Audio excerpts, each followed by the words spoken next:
Hi everyone, my name is Janani and I am studying in grade 3.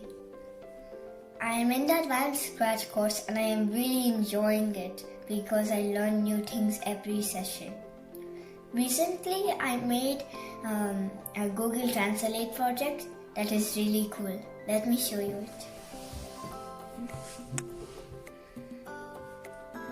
So this is the project that I made.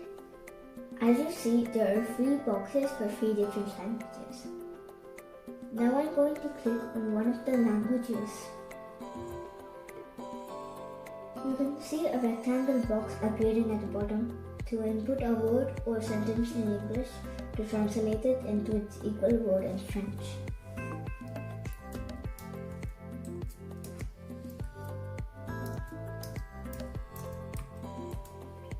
Ta-da!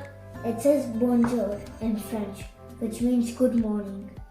Likewise, you can type any word or sentence to translate and learn it in another language. That's cool, isn't it? Happy learning new languages!